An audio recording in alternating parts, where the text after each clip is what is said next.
अध्याय 65 खजाना 5। अचानक हमारे सामने स्थित विशालकाय भूमिगत मकड़ी हल्की सी हिली। यदि आप इस सूक्ष्म हलचल पर ध्यान नहीं देंगे तो आप इसे आसानी से देख नहीं पाएंगे।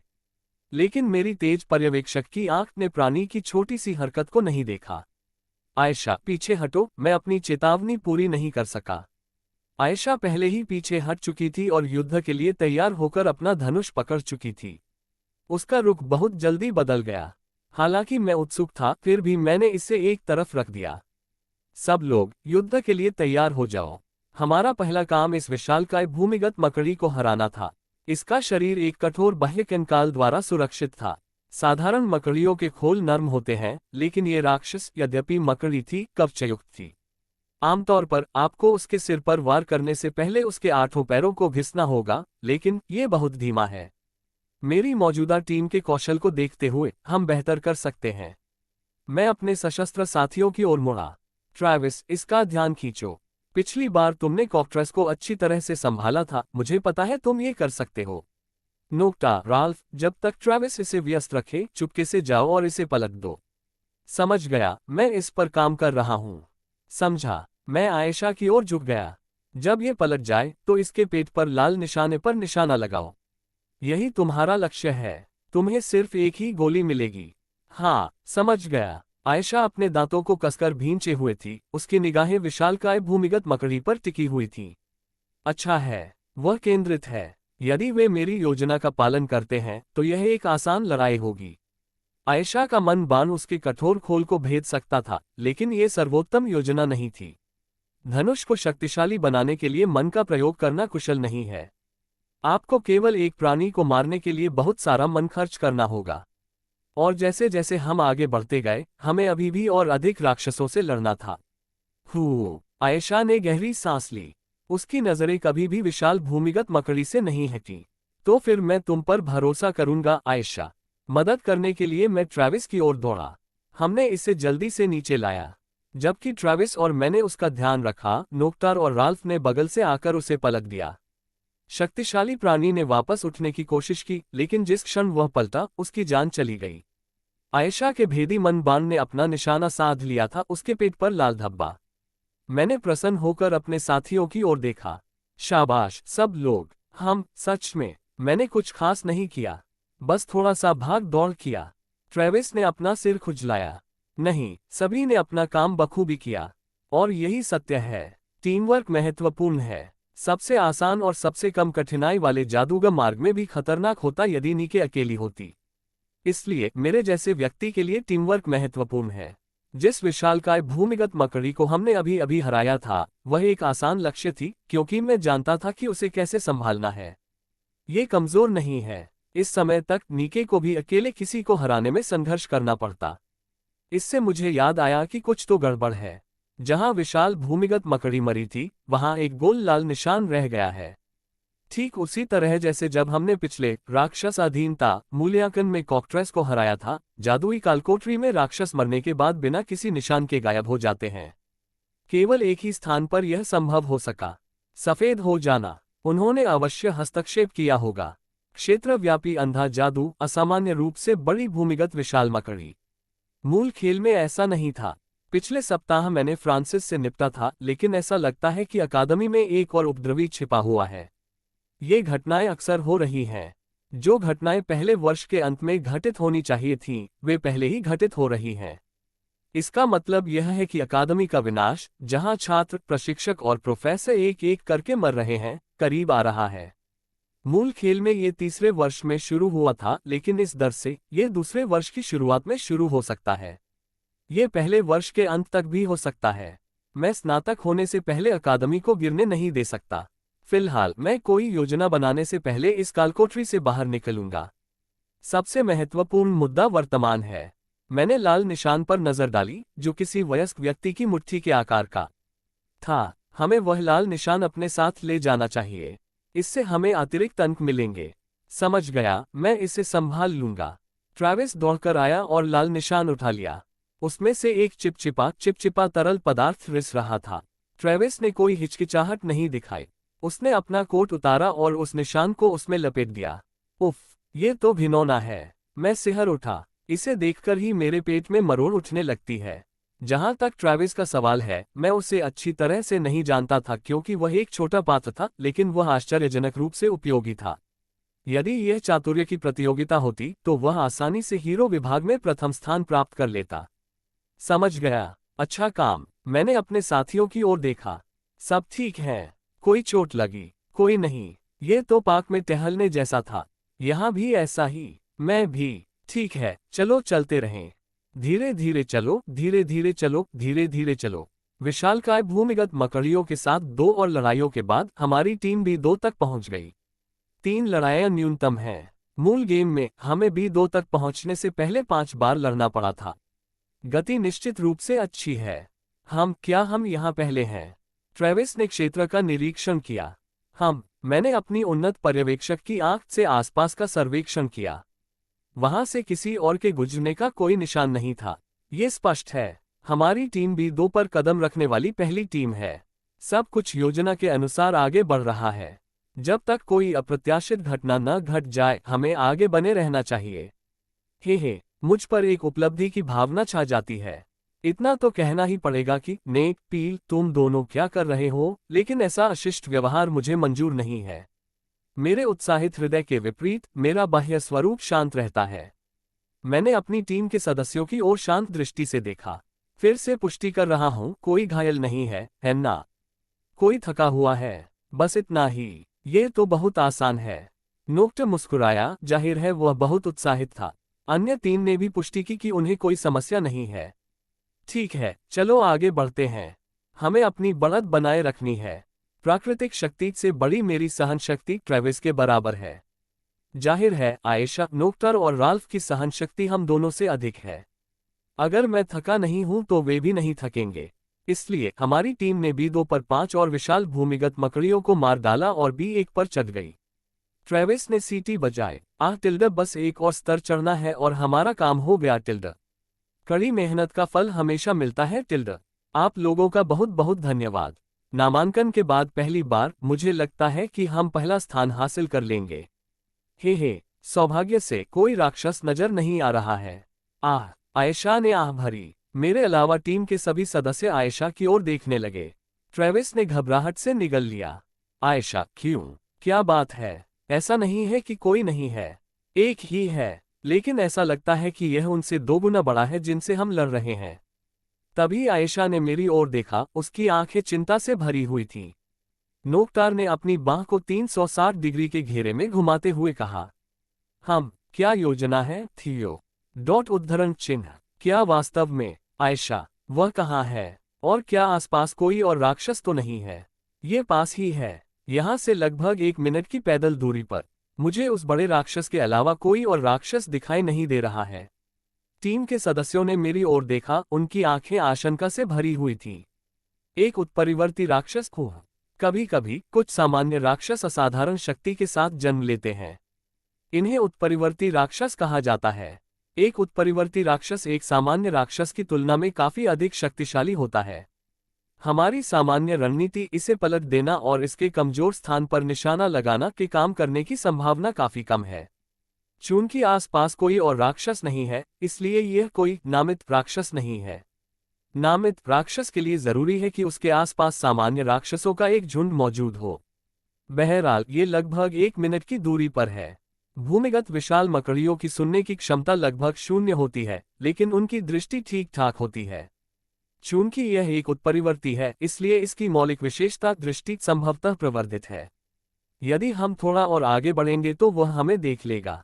ऐसी इकाई के प्रति एक गलत निर्णय का परिणाम न केवल मेरी मृत्यु हो सकती है, बल्कि मेरी टीम के सभी सदस्यों की भी मृत्यु हो सकती है। उद्धरण चिन्ह। अंततः मैं एक कार्यवाही का निर्णय लेता हूं। मेरे दिमाग में एक रणनीति उभरती है। मैंने टीम के सदस्यों से आंखें मिलाई और बात की। मेरे पास एक समाधान है। यह क्या है? लेकिन पहले हमें कुछ बातें स्पष्ट करनी होंगी। और ये था कि अब तक तो हम आसानी से जीत रहे थे, लेकिन अब मौत भी निश्चित रूप से एक संभावना है। पहला स्थान छोड़कर प्रशिक्षक को बुलाने का विकल्प भी है। उद्धरण चिन्ह। मैं गंभीर था। मेरी रणनीति तभी सफल हो सकती है जब टीम के सदस्य मुझ पर अटूट विश्वास रखें। मैंने अपनी बात समाप्त की। प्रशिक्षक को बुलाना कोई शर्मनाक काम नहीं है। मैं बस आपकी ईमानदार राय जानना चाहता हूँ। मेरी योजना, क्या आप बिना किसी संदेह के मेरे आदेशों का पालन कर पाएंगे? उद्धरण चिन्ह। एक क्षण का मौन। तब नोक्टर ने अपना हाथ मेरे कंधे पर रखा। आयशा ने अपना सिर हिलाया। हाँ, हमें तुम पर भरोसा है थियो। मैं आमतौर पर मूल कहानी और मूल खेल के बीच स्विच करता रहता हूँ। यह इस बात पर निर्भर करता है कि वह मूल के किस तत्व के बारे में बात कर रहा है, लेकिन मैंने अब से मूल खेल के साथ ही बने रहने का निर्णय लिया है। 5/5 चप्पी का आनंद ले। जल्द आ रहा है। अध्याय 66 खजाना 6। राल्फ और ट्रैविस वे सभी सहमत थे। तो फिर मैं योजना समझाऊंगा। मैंने टीम के सदस्यों को योजना समझाई। जल्द ही उनकी आंखें चौड़ी हो गईं। क्या ये बहुत खतरनाक नहीं है? ट्रेविस ने टीम के सदस्यों की ओर देखा और फिर बोलना बंद कर दिया। मैं बहुत तेज हूं, इसलिए मुझे लगता है कि यह कोशिश करने लायक है। लेकिन क्या नोक्टार और राल्फ जो भूमिकाएं निभा रहे हैं, वे बहुत खतरनाक नहीं हैं? चुप्पी का एक पल था। किसी ने एक शब्द भी नहीं कहा। ऐसा नहीं था कि वे समझ नहीं पाए। क्या हमें हार मान लेनी चाहिए? यदि एक भी व्यक्ति चूक गया तो हम सब बर्बाद हो जाएंगे। चाहे हम प्रथम स्थान की कितनी भी इच्छा रखें, ये हमारे जीवन से अधिक मूल्यवान नहीं है। ठीक तभी क्राह सन्नाटा तोड़ते हुए नोक्टार अचानक अपनी सीट से उठ खड़ा हुआ। जैसा कि मैंने सोचा था, बाधाओं का आकलन करना मेरी शैली नहीं है।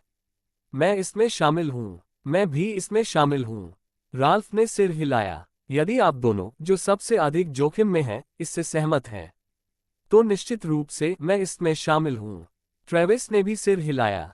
तो अब केवल एक ही बचा है। आयशा, तुम क्या सोचती हो? अगर तुम ऐसा नहीं करना चाहती तो हम तुम्हें दोष नहीं देंगे। मैंने आयशा की ओर एकटक देखा। उसने बिना हिचकिचाए मेरी नजरों से नजरें मिलाईं। आपने मुझे पहले सुना था क्या थियो? मैंने कहा था कि मुझे तुम पर भरोसा है। उसके चेहरे पर एक छोटी सी सच्ची मुस्कान फैल गई, जो उसकी सामान्य बनावटी मुस्कान से एक स्वागत योग्य बदलाव था। तो फिर ये तय हो गया। मैंने अपने कपड़े झाड़े और खड़ा हो गया। तो फिर चलो उस चीज को पकड़ते हैं। चलो चलें। मेरा खून खौलता हुआ बहुत समय हो गया है। सच कहूं तो अब तक हम जिन मकड़ियों से लड़ रहे हैं, वे बहुत उबाऊ रही हैं। एक सच्चे योद्धा को बॉस पर हमला करना चाहिए, न कि छोटे गुर्गों पर। नोक्टर ने अपने शरीर को एक बड़ी हरकत के साथ ढीला करते हुए कहा। राल्फ भी उसी तरह वार्म अप करते हुए इसमें शामिल हो गया। मैं अपना सर्वश्रेष्ठ प्रयास करूंगी। मैं अपना ध्यान अपने ऊपर रखूंगी, सुनिश्चित करूंगी कि आप लोग सुरक्षित रहें। ट्रेविस ने दोनों विशालकाय आकृतियों पर नजर डाली, फिर उनकी गतिविधियों की नकल की। हम लक्ष्य के पास पहुंचे, जो एक उत्परिवर्ती मकड़ी थी, जिसका आकार सामान्य मकड़ी से 2 गुना था। इसका बाह्यकंकाल कठोर था तथा इसके 8 पैर नोक्टार के पैरों जितने मोटे थे। ये नजदीक से देखने पर बहुत अधिक डरावना है। मैंने सोचा, मेरे शरीर में तनाव भर गया। लेकिन मैं डरा नहीं। इस तरह का प्राणी इस घातक अकादमी में शीर्ष ग्रेड प्राप्त करने के मेरे मार्ग पर एकमात्र कदम है। जब मैं मानसिक रूप से खुद को तैयार कर रहा था, अचानक खोज उत्परिवर्ती विशालकाय भूमिगत मकड़ी को वश में करें। इनाम 2 दुकान सोने के सिक्के। खोज विंडो खुल गई। अचानक आने वाली खोजें अप्रत्याशित होती हैं, वे कोई चेतावनी नहीं देती। वे मूल खेल में नहीं थे। वास्तव में मूल गेम में उत्परिवर्ती भूमिगत विशाल मकड़ी वर्तमान समयरेखा का हिस्सा भी नहीं थी। खैर, वैसे भी ऐसा नहीं लगता कि कोई विशेष शर्तें हैं।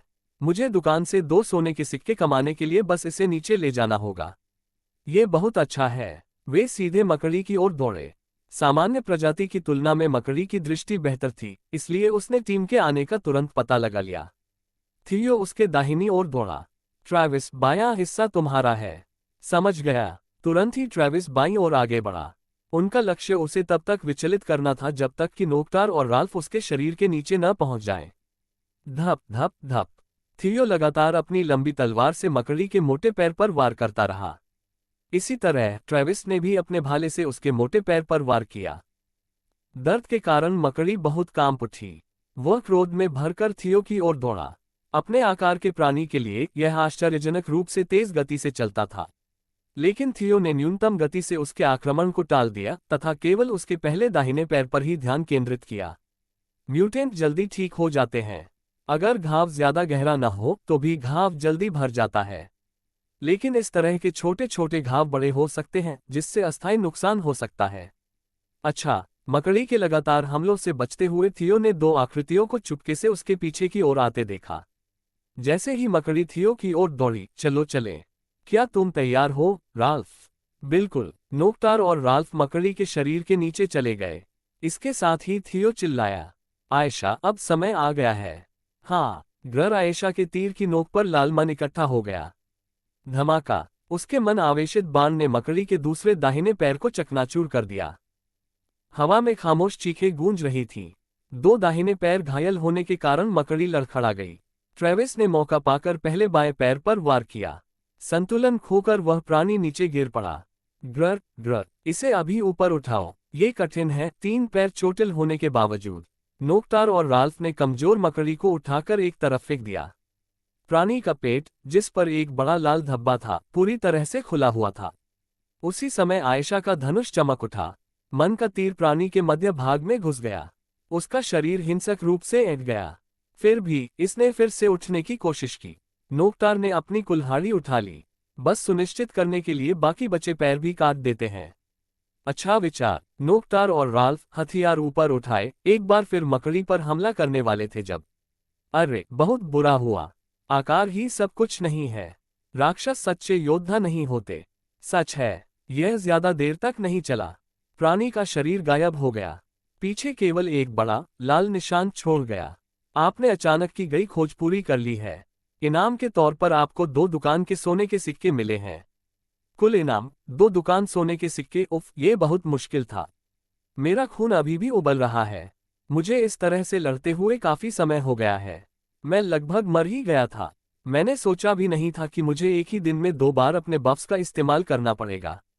नोकटार और राल्फ पूरी तरह थके हुए जमीन पर पड़े थे। आप सभी ने कमाल का काम किया। किसने सोचा था कि हम ऐसे राक्षस को हरा देंगे? तीसरे और चौथे साल के सीनियर भी इतनी अच्छी तरह से नहीं कर पाते। ट्रेविस ने प्रशंसा से चमकती आंखों से बोलते हुए एक बड़ा लाल निशान उठाया। उफ, शायद मैं बहुत ज्यादा तनाव में आ गया था। अब जब मैं शांत हो गया हूं तो मुझे ऐसा लग रहा है मैं पूरी तरह से थक गया हूं, पूरी तरह से थक गया हूं। और मैंने कुछ खास किया भी नहीं, हे। इसके बाद ट्रेविस भी नोकटार और राल्फ के साथ फर्श पर आ गए। मैंने ट्रेविस की ओर देखा। नहीं, हमारे मिशन की सफलता सभी के द्वारा अपनी भूमिका को त्रुटिरहित ढंग से निभाने के कारण है। लेकिन फिर भी थियो, मैं ये सोचने से खुद को नहीं रोक पा रहा हूं कि तुम ये सब अकेले भी कर सकते थे। ज्यादातर ध्यान भटकाने वाली चीजें तुमने ही की। मुझे लगा कि मैं बेकार हूं। हर सदस्य जरूरी है, ट्रेविस। टीम होने का यही मतलब है। ऐसा कहने के लिए धन्यवाद, थियो। जब से मैंने अकादमी में प्रवेश लिया है, मैंने पहली बार ऐसा कुछ सुना है। ट्रेविस ने अपनी आंखें ढकने के लिए अपना हाथ उठाया। अरे, अरे, क्या तुम रो रही हो? अरे, कोई आदमी ऐसी बात पर नहीं रोता। ये शर्मनाक है। राल्फ ने दिल खोलकर हंसते हुए ट्रेविस की पीठ थपथपाई। आयशा, जो मेरे बगल में खड़ी थी, ने राल्फ की ओर देखा। राल्फ, तुम भी रोए थे, याद है? थियो से हारने के बाद तुम अखाड़े के बीच में रोए थे। मैं अभी भी तुम्हारी सिसकियां सुन सकता हूं। वाह, सुनो। आयशा ने अपनी आंखों के नीचे से आंसू पोंछने की नकल की। खट्टी नजर से देखते हुए राल्फ जल्दी से उठ बैठा। मैं इतना नहीं रोया था। और वह तब की बात है, ये अलग है। ठीक है, अगर आप ऐसा कहते हैं तो मुझे लगता है। वैसे भी आप सभी ने कड़ी मेहनत की है। उद्धरण चिन्ह। राल्फ उदास होकर फिर से लेट गया। टीम को स्पष्ट रूप से आराम की जरूरत थी। मिशन के दौरान ब्रेक लेना बहुत महत्वपूर्ण है। मन और शरीर दोनों को फिट रखने से मिशन की सफलता दर बढ़ जाती है। ये जादुई कारतूस को पुनः प्राप्त करने का अच्छा समय है। ये यहाँ से ज्यादा दूर नहीं है। अगर मैं जल्दी करूं तो मैं 30 मिनट में एक चक्कर लगा लूंगा। सभी लोग एक क्षण के लिए विश्राम लें। ये शब्द कहकर मैंने उनसे मुंह मोड़ लिया। आप कहाँ जा रहे हैं? मैं बस ये देखने जा रहा हूं कि अन्य टीमें कैसा प्रदर्शन कर रही हैं और उनका पता लगाऊंगा। मैं आपके साथ आ सकता हूं। नोकटार ने बैठने का प्रयास किया। राल्फ ने भी ऐसा ही किया और वह भी बैठने का प्रयास करने लगा। नहीं, बस आराम करो। जैसा कि आयशा ने कहा, आसपास कोई और राक्षस नहीं है, इसलिए मैं खुद ही काम चला लूंगा। ओह, ठीक है, तो फिर सावधान रहना। एक बार फिर नोकटार और राल्फ लेट गए। जरूर। अपने साथियों पर एक आखिरी नजर डालने के बाद मैं सीधे खजाने की ओर बढ़ गया। इस बीच आयशा ने मेरी ओर जिज्ञासा भरी नजर से देखा। वह शायद मेरा पीछा करने की योजना बना रही है। खैर, इससे कोई फर्क नहीं पड़ता। वैसे भी इसका कोई रूप नहीं था। जल्द ही मैं जादुई कारतूस के विश्राम स्थल के सामने खड़ा था। मेरे सामने एक अजीब पत्थर का टावा आसमान में उठा हुआ था। जादुई कारतूस एक अवशेष जो किसी को तीसरे चक्र तक जादू चलाने की अनुमति देता है। अंततः यह मेरी मुट्ठी में था, मेरे शस्त्रागार के लिए एक महत्वपूर्ण परिसंपत्ति। प्रवर्धन ओप से बढ़ाए जाने पर तीसरे चक्र के मंत्र भी शक्तिशाली जादू बन सकते हैं। मैंने गहरी सांस ली और अपना मन साफ किया। प्रक्रिया सरल थी। ठीक उसी तरह जब मैंने नेचुरल पावर हासिल किया तो मुझे बस एक विशिष्ट पैटर्न इनपुट करना था। मूल गेम काइरेन ज़ेना क्रॉनिकल्स में आमतौर पर गंभीर और गमगीन लहजा बनाए रखा गया था। शायद माहौल को हल्का करने के लिए इसमें अक्सर अप्रत्याशित स्थानों पर विवरण और लोकप्रिय वाक्यांशों और मीम्स से प्रेरित तत्वों को शामिल किया जाता है। मैं जिस पैटर्न को इनपुट करने वाला था वह बाद वाली श्रेणी में आता था। गहरी सांस छोड़ते हुए मैंने अनुक्रम में प्रवेश करना शुरू किया। Tap tap tap tap tap tap. बाईं ओर 3 नल, दाईं ओर 3 नल। मैंने पत्थर के टॉवर के बाईं और दाईं ओर बारी बारी से प्रत्येक ओर 3 बार थपथपाया। तब पत्थर का टावर भयंकर गड़गड़ाहट के साथ ढह गया। वेबसाइट अपडेट हो गई। 1/5 चप्पी का आनंद ले, जल्द आ रहा है। अध्याय 67 कलाकृति। 7 टूटे हुए पत्थर के टॉवर से एक चमक निकल रही थी। निराकार जादुई कारतूस एक लौ की तरह टिमटिमा रहा था। ये वैसा ही है जैसा मैंने खेल में देखा था। मैं चमक के लिए हाथ बढ़ाया। मौन प्रकाश मुझमें ऐसे प्रवाहित हुआ मानो वह हमेशा से प्रतीक्षा कर रहा था। उफ! मेरे शरीर का बायां हिस्सा जलने लगा, तीव्र गर्मी से घिर गया। यह अनुभूति दर्दनाक थी। आपने हिडन क्वेस्ट पूरा कर लिया है। आपको इनाम के तौर पर 2 दुकान के सोने के सिक्के मिले हैं। छिपे हुए टुकड़े को प्राप्त करें। दोहराने योग्य आपको एक छिपा हुआ टुकड़ा मिल गया है। आपको इनाम में 4 दुकान के सोने के सिक्के मिले हैं। कुल इनाम 6 दुकान सोने के सिक्के। हालांकि खोज पूर्ण होने वाली खिड़की को देखकर मेरा दर्द तुरंत कम हो गया। 6 दुकान सोने के सिक्के। पहले उत्परिवर्ती मकड़ी को वश में करने से प्राप्त 2 सिक्कों को जोड़कर मैंने आधे दिन के भीतर 8 सिक्के कमा लिए थे। इस दर पर मैं जल्द ही एक मूल्यवान विशेषता खरीदने में सक्षम हो जाऊंगा। इसके अलावा मैंने मैजिक कार्ट्रिज प्राप्त किया। उत्सुकतावश मैंने अपने बाएं हिस्से को छुआ, ठीक उसी स्थान को जहां जादुई कारतूस धंसा हुआ था। खेल में नीके को भी यही स्थान मिला था। यदि जादुई कारतूस का कोई भौतिक रूप होता, ये बात मेरे अंदर तक समा गई। मैं बस इसे स्वीकार कर सकता था। नीके, जो हमेशा ही आसानी से हार मान लेती थी, आगे बढ़कर कहती, प्रशिक्षक टिल्डा, मुझे कालकोठरी में कुछ अजीब मिला टिल्डा, क्या मैंने अच्छा किया? हे टिल्डा, और उसे सौंप देती। मैंने अपनी हंसी दबा ली। मैंने एक कलाकृति के साथ 7-8 दुकान के सोने के सिक्कों के लिए आधा दिन निवेश किया था। भविष्य बदल गया है और इस दर पर यह एक बिल्कुल नया खेल है। जैसे ही मैं इस छोटी सी जीत का आनंद ले रहा था, मुझे एक नज़र महसूस हुई। मेरी उन्नत पर्यवेक्षक की आंख ने छायादार कोनों को स्कैन किया। उद्धरण चिन्ह। दूर दीवार के पीछे एक संदिग्ध व्यक्ति छिपा हुआ था। ये संभवतः आयशा थी। मैं दीवार की ओर दौड़ा। विस्मय अधिबोधक चिन्ह उद्धरण चिन्ह। जैसा कि मैंने सोचा था, ये वास्तव में आयशा थी। उसकी बड़ी बड़ी आंखें आश्चर्य से कांप उठीं। मुझे तो बस स्काउट करने के लिए कहा गया था। आयशा ने अपनी नजरें फेर ली। वह मुझसे नजरें नहीं मिला पा रही थी। यह कोई बड़ी बात नहीं है, आप बस अपना काम कर रहे हैं। इन शब्दों के साथ मैं जाने के लिए आगे बढ़ा। अंत में केवल मुझे ही पता था कि मैजिक कार्ट्रिज अस्तित्व में है। पता चलने में कोई परिवर्तन नहीं हुआ था। Thank you. लेकिन यह क्या है? तुमने पत्थर के टॉवर को कैसे गिरा दिया? आपने कितना देखा? मैंने देखा। मैं किसी भी झूठ को बर्दाश्त नहीं करूंगा। मैंने आयशा से आंखें मिला ली। उसने कितना कुछ देखा था। उम्मीद है कि 3 नल बाईं ओर, 3 नल दाईं ओर नहीं होंगे। मेरे अंदर शर्मिंदगी की लहर दौड़ गई। मैंने देखा, तुमने पत्थर के टॉवर के सामने कुछ अजीब सा नृत्य किया। तुम उछल कूद कर रहे थे और टॉवर पर मुक्का भी मारा। ये वाकई प्रभावशाली था। यह अत्यंत शर्मनाक था। जल्दी से मैंने एम्पलीफिकेशन ऑर्ब के साथ ट्विस्टेड नोबल की गरिमा को बढ़ाया। लेकिन तुमने ये कैसे किया? ऐसा नहीं लग रहा था कि तुम इसे ज्यादा जोर से मार रहे थे। मैंने लापरवाही से अपने होंठ चाटे। मुझे ये घर पर पुराने दस्तावेजों से पता चला। इस अजीब क्षण से आगे बढ़ने के लिए एक उचित बहाना। आयशा को संभवतः अभी तक वाल्डेर परिवार के रिकॉर्ड तक पहुंच नहीं मिल सकी है। अकादमी में अपने तीसरे वर्ष तक उसे परिवार के रहस्यों तक पहुंच नहीं होगी। त्वरित समय सीमा के साथ भी यह अभी नहीं होगा। अच्छा ऐसा है। थोड़ी देर रुकने के बाद आयशा ने सिर हिलाया। ऐसा लगता है जैसे उसने इसे खरीद लिया है। मैं तेजी से आगे बढ़ा। तो फिर चलो जल्दी से वापस चले। हाँ, ब्रेक के बाद हमने माकर की खोज पुनः शुरू कर दी। जल्द ही एक अजीब सी चट्टान दिखाई दी जो अपने आसपास के वातावरण के अनुकूल नहीं थी। ये यहीं के पास होगा, है ना? चलो उस अजीब चट्टान को हटा दें। नोक्टार और राल्फ ने चट्टान को उठा लिया। इसके नीचे ढेर सारे घिसे पिटे सिक्के पड़े थे। यही है क्या? लेकिन ये बहुत स्पष्ट है। इससे मुझे संदेह होता है। प्रत्येक टीम के सदस्य के अपने विचार थे। नोक्टर ने मेरी ओर देखा। थियो, क्या यही है? हाँ, ये बिल्कुल मूल खेल जैसा ही है। वे कलंकित सिक्के चिन्ह के रूप में काम आए जिन्हें प्रशिक्षकों ने इस व्यावहारिक मूल्यांकन के लिए पहले से ही रख दिया था। प्रथम वर्ष के छात्रों के कौशल स्तर को ध्यान में रखते हुए उन्होंने इसे सरल रखा था। इसकी तुलना बूट कैंप और वास्तविक युद्ध क्षेत्र के बीच के अंतर से की जा सकती है। वास्तविक कालकोठरी में कलाकृतियां इन चिन्हों की तरह आसानी से नहीं खोजी जा सकती। हालांकि माकर आसानी से मिल जाते हैं, लेकिन उनके साथ अप्रत्याशित जाल भी जुड़े होते हैं। ट्रेविस ने एक सिक्का उठाया। लेकिन अगर हम उन सबको ले लें तो क्या होगा?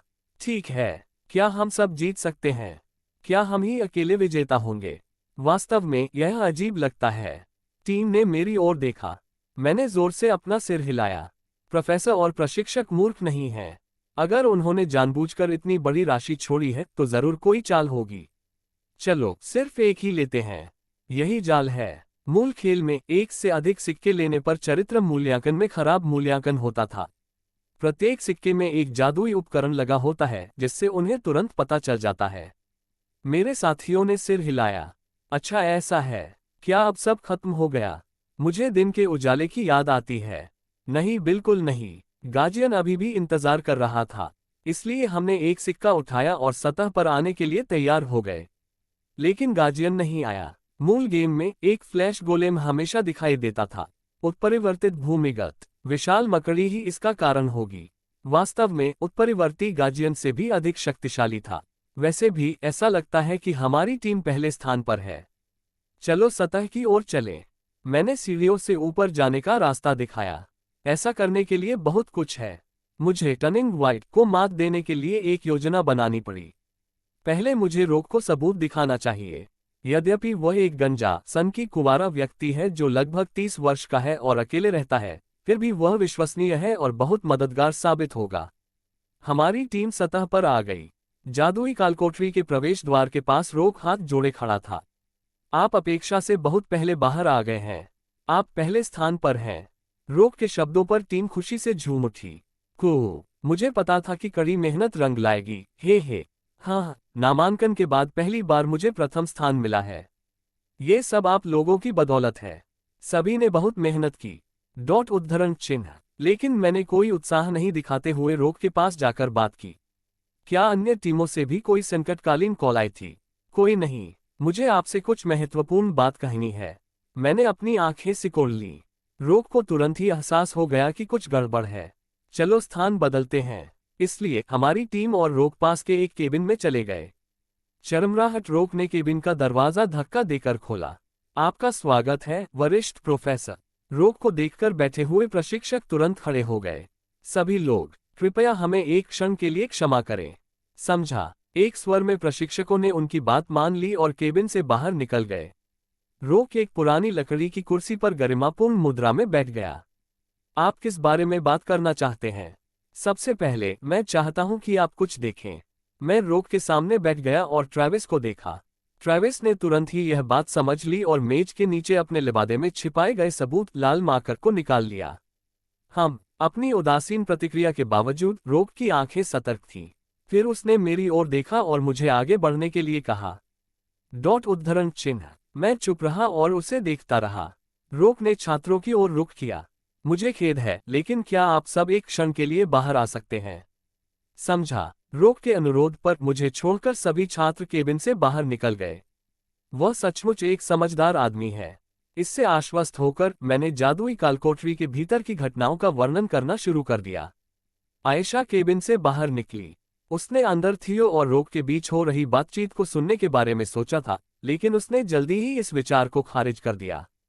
यहाँ जिज्ञासु होना, मेरा गला घोंट सकता है। अगर वह पकड़ी गई तो क्या होगा? वह अब ऐसा कुछ नहीं करना चाहती थी जिसका उसे पछतावा हो। लेकिन सावधानीपूर्वक काम करने वाले वरिष्ठ प्रोफेसर रोक के साथ एक निजी बातचीत में वह धीरे धीरे उनका विश्वास अर्जित कर रहा होगा। ये रोक ही था जिसने पिछली राक्षस वशीकरण घटना के अपराधी को पकड़ने की सार्वजनिक घोषणा की थी। जैसे ही आयशा एक शांत स्थान की ओर बढ़ी, उसने खुद को गहरी सोच में डूबा पाया।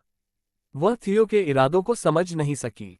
हालांकि उसने उन्हें माफ कर दिया था, लेकिन उसने उन 6 लोगों को पकड़वाने का श्रेय दिया जिन्होंने उस पर निराधार आरोप लगाए थे, केवल संदेह के आधार पर।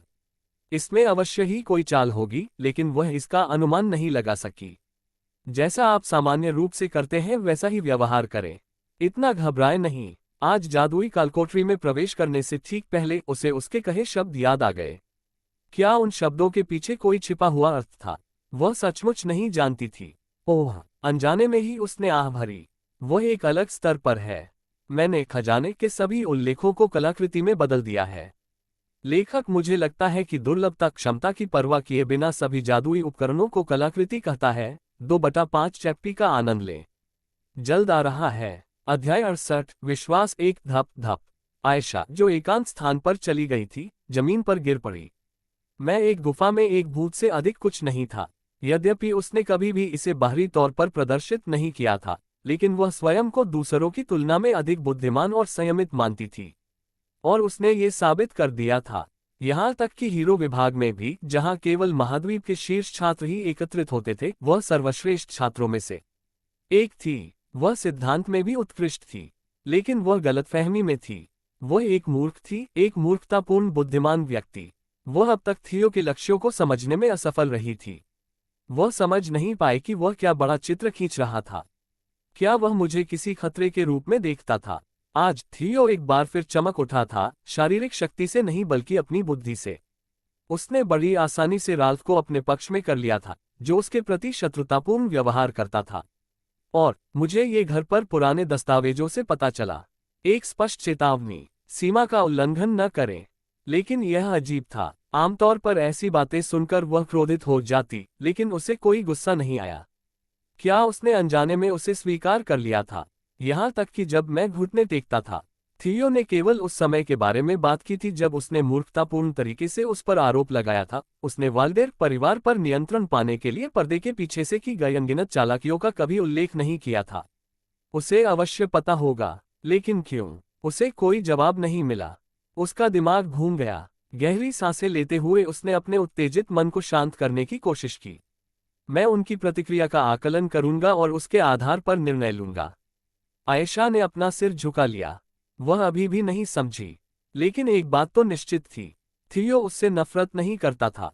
उसे बचपन का वह समय याद आया जब थियो ने अपने शिक्षकों और नौकरानियों पर गुस्सा किया था, पढ़ाई करने से इनकार कर दिया था और यहाँ तक कि उनके बाल भी नोच डाले थे। उन यादों को ध्यान में रखते हुए, हालांकि वह उसे पसंद नहीं करता था, लेकिन निश्चित रूप से वह उससे नफरत भी नहीं करता था। आखिरकार उसने उसे माफ कर दिया था, कम से कम सतही तौर पर तो। यहाँ तक कि जब उसने भूमिगत जादू की काल कोठरी में डरने का नाटक किया था और उससे चिपकी हुई थी, तब भी उसने उसे दूर नहीं धकेला था। यदि वह सचमुच उसे नापसंद करता तो यह असंभव होता। इसके बजाय मेरी मदद करने की कोशिश करो। मेरा मानना है कि कड़ी मेहनत से नकारात्मक भावनाओं को भी सकारात्मक में बदला जा सकता है। मैं 100 शब्दों से ज्यादा कर्म को प्राथमिकता देता हूँ। ये वे शब्द थे जो उसने कुछ समय पहले कहे थे। सही, वह बिना मतलब के ऐसी बातें नहीं कह सकता था। वह अतीत को तो नहीं बदल सकती थी, लेकिन भविष्य के लिए वह अपनी तरफ से पूरी कोशिश करेगी। उसकी मदद करना। मैं तुरंत एक जांच दल गठित करूंगा। इससे हमारी चर्चा समाप्त हो जाएगी। आपने कड़ी मेहनत की है, प्रोफेसर। ये कहकर मैं केबिन से बाहर निकलने ही वाला था कि जाने से पहले, क्या तुम मुझे बताओगे, हम दोनों के बीच, कि तुम्हें कौन सा गुण मिला है?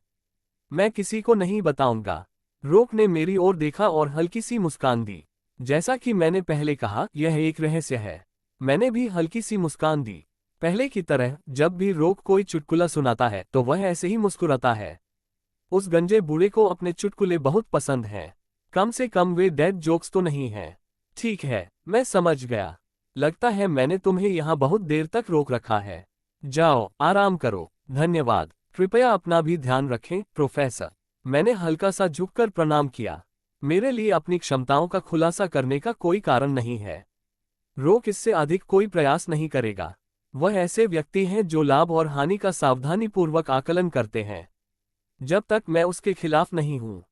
चरमराहट टिल्डर मैं केबिन से बाहर निकला। सूरज पहले ही डूब चुका था। अन्य टीमें पहले ही अपना काम समाप्त कर चुकी थीं और कालकोठरी से बाहर निकल चुकी थीं। जैसा कि मैं सोच रहा था, थियोटिल्ड सिएना, जो पास में ही थी, मेरी ओर दौड़ी और मुझे देखते ही कसकर गले लगा लिया। तो कालकोठरी के दौरान कुछ नहीं हुआ? जरूर। हे, तुम मुझे क्या समझते हो? सिएना ने मेरी ओर गौर से देखा। क्या तुम मेरा इंतजार कर रहे थे? हे, मैं तुम्हें ढूंढ सकता हूं, चाहे तुम कहीं भी हो, तुम्हें पता है। उद्धरण चिन्ह। पीछा करने के बारे में शेखी बघारना हो। जैसे ही मैं कमरे में वापस आता हूं, मुझे स्पिरिट रिपेलेंट का छिड़काव करना पड़ता है। मैं इसे छिड़कूंगा, भले ही यह आखिरी काम हो जो मैं करूंगा। ठीक तभी थियो आयशा अचानक प्रकट हुई। लेकिन वह सामान्य से कुछ अलग लग रही थी। कुछ हुआ क्या? यह क्या है? क्या आप जानते हैं कि आज टैक्टिकल स्ट्रेटजी क्लब की नियमित बैठक है? हाँ, ठीक है, धन्यवाद। मैं भूल गया था क्योंकि ब्रेक बहुत लंबा था। आयशा ने सिएना को शांत दृष्टि से देखा। और सिएना, यहाँ आसपास बहुत सारे लोग हैं, तो क्या तुम कृपया अपने व्यवहार पर थोड़ा संयम रख सकती हो? इसमें गलत क्या है? क्या उस व्यक्ति के प्रति स्नेह दिखाना गलत है जिसे मैं पसंद करती हूँ? हर कोई हमारी तरफ देख रहा है। और यदि आप महान वन के कल्पित बौनों की राजकुमारी हैं, तो कृपया कुछ गरिमा के साथ कार्य करें। इससे क्या फर्क पड़ता है? मैं अभी राजकुमारी नहीं हूं। ये कहते हुए सिएना ने मुझे और भी कसकर गले लगा लिया। आयशा की लाल आंखें भयंकर रूप से चमक रही थीं। बच्चों जैसा व्यवहार कर रहे हो। तुम्हारी 150 साल की उम्र निरर्थक लगती है। क्या मुझसे अलग होकर? सिएना ने आयशा को घूर कर देखा। धत्तेरी की, मैं बीच में फंस गया हूं और यह नरक है। मैंने इस लायक ऐसा क्या किया? लेकिन आयशा, हर बात में उसकी उम्र का जिक्र क्यों? वह सिएना का संवेदनशील स्थान है। सच में आप में कोई गरिमा नहीं है। थियो को गरिमाहीन लोग नापसंद हैं। आयशा पीछे नहीं हटी। नापसंद? सिएना, जो एक क्षण के लिए चुप हो गई थी, चिंतित चेहरे से मेरी ओर देखने लगी। क्या ये सच है, थियो? तुम किस बारे में बात कर रहे हो? फिलहाल मैंने सांत्वना देने के लिए अपना हाथ आगे बढ़ाया। क्या आप गरिमाहीन लोगों को नापसंद करते हैं? मैं उन्हें नापसंद करता हूं। थियो स्वाभाविक रूप से उनसे घृणा करेगा और मुझ पर उसका प्रभाव। नापसंदगी, हाँ, ये सही शब्द है। मैं समझ गया। सिएना ने अपना सिर झुका लिया। उसके कंधे थोड़े कांपने लगे। क्या वह सचमुच रो रही होगी? मैंने मूल गेम में सिएना को कभी रोते नहीं देखा। क्या मैंने गलत उत्तर दिया? मुझे अचानक भय लगने लगा। जब किसी के बुरे पक्ष में जाने की बात आती है, तो सिएना से ज्यादा डरावना कोई नहीं है। मुझे सुधार करना होगा। जब मैं सिएना के चेहरे को देखने के लिए अपना सिर झुका रहा था। हे, तुम बहुत प्यारे हो। अचानक सिएना ने अपनी बाहें मेरी गर्दन के चारों ओर लपेट ली। मुझे अपने चेहरे पर एक नर्म और भारी दबाव महसूस हुआ। मेरा दम घुट रहा है। छोड़ो। मैं किसी तरह अपना धैर्य बनाए रखने में कामयाब रहा और बोला, तुम क्या कर रहे हो? आयशा दौड़कर आए और उसने बलपूर्वक सिएना और मुझे अलग कर दिया। फिर उसने सिएना को घूर कर देखा। तुम बेशर्म इंसान, तुम ये सब इतनी बेशर्मी से कैसे कर सकते हो? आयशा अपनी बात आगे नहीं कह सकी। चुकंदर की तरह लाल होकर उसने इस बार अपनी नजर मेरी ओर घुमाई। और थियो, तुम वहां क्यों खड़े थे? तुम्हें सम्मानित वाल्डेर परिवार के भावी मुखिया के रूप में उसे तुरंत धक्का देकर दूर कर देना चाहिए था। उद्धरण चिन्ह। अगर मैंने ऐसा किया होता तो शायद मैं सचमुच मुसीबत में पड़ जाता। वह अनुभव से उत्पन्न होने वाले भय को नहीं समझती। इस तरह के गहरे भय को आसानी से दूर नहीं किया जा सकता। खैर, चलो जल्दी से खाना खाकर साथ में क्लब मीटिंग में चलते हैं। हमें देर हो रही है, इसलिए जल्दी करो। आयशा ने मेरी कलाई पकड़ ली। वह निडर है, सिएना से जरा भी नहीं डरती। क्या वह जीवन को संकट में जी रही है? उद्धरण चिन्ह। वैसे भी ये दुखदाई है। अपनी ताकत को कम करो, गंभीरता से। आयशा द्वारा खींचे जाने पर मैंने मुड़कर सिएना की ओर देखा। कल मिलते हैं, थियोटिल्ड। सिएना ने संतुष्ट मुस्कान के साथ मेरी ओर हाथ हिलाया। कुछ समय बीतने के बाद, मुझे अभी रिहा करो। ओह ओह, मुझे माफ करना। आयशा ने जल्दी से माफी मांगी। क्या ये वही व्यक्ति है जो सिएना के सामने इतना आत्मविश्वास से भरा हुआ था? खैर, उसका व्यवहार बहुत जल्दी बदल जाता है। क्यों क्यों, तुम मुझे ऐसे क्यों देख रहे हो? क्या बकवास कर रही हो आयशा? मैं तो बस तुम्हारी तारीफ कर रहा था। विज्ञापन, प्रशंसा, मुझे माफ करना, क्या आप इसे दोहरा सकते हैं? मुझे लगता है मैंने गलत सुना। आप ऐसा नहीं कह सकते। मैं आपकी प्रशंसा कर रहा था। महान वन की एल्वेन राजकुमारी के सामने आपका संयम, ये प्रभावशाली था। उद्धरण चिन्ह। आयशा ने चुपचाप अपना सिर दूसरी ओर घुमा लिया। एक क्षण बाद वह बोली, अगली बार जब एल्वेन राजकुमारी ऐसा व्यवहार करे तो यूं ही खड़े मत रहना। इतनी बेइज्जती क्यों है? तुम वाल्डेउर परिवार की अगली मुखिया बनने वाली हो। खैर, जल्दी करो। तुम इतने धीरे क्यों चल रही हो? इतने लंबे समय के बाद क्लब मीटिंग होना क्या रोमांचक नहीं है? जरूरी नहीं। भले ही आप ना कहें, क्या आप कम से कम थोड़ा खुश होने का नाटक नहीं कर सकते? आयशा की ऊर्जावान आवाज गूंज उठी। मैं कोशिश कर सकता हूँ। किसी भी हालत में, मैं एक दिन में ही दुकान से एक जादुई कारतूस और 8 सोने के सिक्के हासिल करने में कामयाब रहा। आयशा ने भी अपना पूरा प्रयास किया। वाह, मैं रोमांचित हूँ। बस काफी है। 3/5 चप्पी का आनंद ले। जल्द आ रहा है। अध्याय 69। विश्वास दो, हमारा समय कम होता जा रहा है, तो चलो स्कूल के कैफेटेरिया में खाना खाते हैं। हालांकि मैं चाहता हूं कि हम अपनी पहली जीत का जश्न किसी रेस्टोरेंट में मना सकें। हर किसी की अपनी योजनाएं होती हैं, इसलिए चलो उस भोजन को बाद के लिए बचा कर रखें। उफ, ठीक है। थियो और आयशा गाड़ी से उतर गए। तुम दोनों कहाँ जा रहे हो? पेल, जो स्टॉप के पास था, ने पूछा। थियो चुप रहा। घबराई हुई आयशा ने बोलने से पहले थियो और पील के बीच बारी बारी से देखा। हमारी क्लब मीटिंग है। अच्छा, ऐसा है। पेल ने आगे कुछ नहीं कहा। उसने दोनों पर एक तेज गहरी नजर डाली। चलो चले आयशा, तुमने बताया था कि तुम्हारा कार्यक्रम बहुत व्यस्त है। हाँ। थियो ने संक्षिप्त रूप से पीएल की ओर देखा और तेजी से उसके पास से चला गया। रात्रि भोजन के बाद क्लब मीटिंग में जाने के बजाय मैं हीरो विभाग के प्रशिक्षण क्षेत्र में चला गया। मैं वहां कसरत के लिए नहीं गया था। वूश, मैं स्नान करने आया था। गंदा महसूस करना बर्दाश्त नहीं कर सका। प्रशिक्षण मैदान में जाते हुए मुझे आयशा के शब्द याद आ गए। अरे, तुम तो मुझसे भी ज्यादा सावधान हो, और मैं तो लड़की हूं। तुम वाल्डेर परिवार के महान उत्तराधिकारी। खैर, मैं तुम्हारा इंतजार करूंगी, तो जल्दी से फ्रेश हो जाओ। ऐसा नहीं है कि मुझे इसमें आनंद आता है। केबिन में रोक के साथ हुई बातचीत के बाद से मैं बेचैन हूं। स्नान से मुझे ताजगी मिली, मेरी सहनशक्ति में कुछ राहत मिली। स्नान के बाद मैंने अपनी पैक की हुई अकादमी की नई वर्दी पहनी और थोड़ा सा इत्र छिड़का। आयशा और मैं उस कैफे में पहुंचे जहां आज की सामरिक रणनीति क्लब की बैठक हो रही थी। विशाल क्षेत्र में साधारण सा आंतरिक भाग था और सजावट बहुत कम थी। मैं यहां पहले भी आ चुका था। अन्य क्लब सदस्य पहले ही एकत्र हो चुके थे। आपसे मिलकर अच्छा लगा। हमें देर हो गई है। मैं देख रहा हूं कि चर्चा अभी शुरू नहीं हुई है। देरी के लिए माफी चाहता हूं। हम तुम्हारे बिना शुरुआत नहीं कर सकते आयशा। एंड्रू ने कोई भी विवरण साझा करने से इनकार कर दिया। तो आयशा, क्या तुम हमें बता सकती हो? हमें वह रोमांचक कहानी बताओ कि कैसे तुम लोगों ने जादुई कालकोठरी वाली घटना के अपराधी को पकड़ा। इससे ये स्पष्ट हो जाता है कि एंड्रू के चेहरे पर खटास क्यों थी। लेकिन उन्होंने अभी तक किसी भी बात से इनकार नहीं किया है। न केवल एंड्रू, बल्कि अब अन्य लोग भी मेरी पकड़ में आ गए थे। अंततः कठिनाइयां समाप्त हो गई हैं और खुशियां बस आने ही वाली हैं। मुझे भी कुछ सुविधाओं का आनंद लेना चाहिए। हे, मैं मन ही मन हंसा और बैठ गया। ओह, जैसा कि मैंने पहले बताया, ये कहानी साझा करना मुश्किल है। मैं क्षमा चाहता हूं, लेकिन यह एक रहस्य है। पसीने से लथपथ आयशा को भी अपनी जगह मिल गई। सामरिक रणनीति क्लब की बैठक शीघ्रता से समाप्त हो गई। मैं इसके बारे में बात नहीं कर सकता। अगर तुम पूछते रहोगे तो मैं परेशान हो जाऊंगा। चलो इस पर जोर नहीं देते। कोई कारण तो होगा। आयशा और एंड्रू ने जादुई कालकोठरी की घटना पर चर्चा करने से परहेज किया, जिससे माहौल ठंडा हो गया। इसके अलावा, चूंकि आयशा और मेरी टीम ने आर्टिफैक्ट एक्सप्लोरेशन व्यावहारिक मूल्यांकन में प्रथम स्थान प्राप्त किया था, इसलिए क्लब के कई सदस्यों ने हमसे सवालों की बौछार कर दी, लेकिन मैंने ज्यादा कुछ नहीं कहा।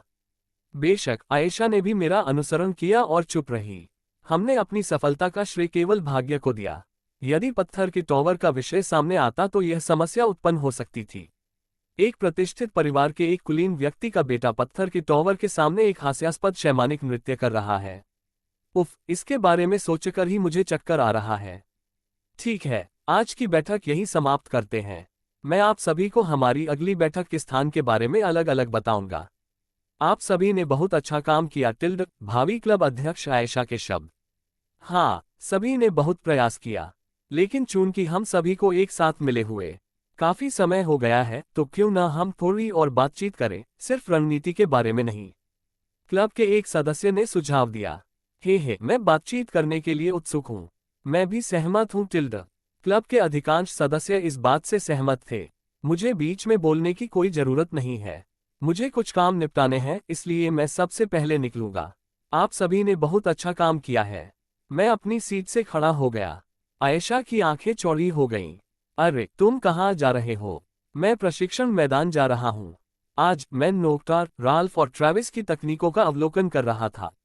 उनके हथियार मेरे हथियारों से अलग थे, लेकिन उनकी चालें मेरे अपने कौशल सेट में एकीकृत करने का प्रयास करने लायक थीं। मैं तुम्हारे साथ चलूंगा। मैं तलवारों के बारे में और सीखना चाहता हूँ। मुझे लगता है कि नज़दीकी मुकाबले में मैं थोड़ा कमज़ोर हूँ। मेरा इरादा सीखने का था, लेकिन आज मैंने पक्का फैसला कर लिया है। ठीक है ना? आयशा ने मेरी ओर देखा, उसकी आंखें उत्सुकता से भरी हुई थीं। बेशक, ये ठीक है।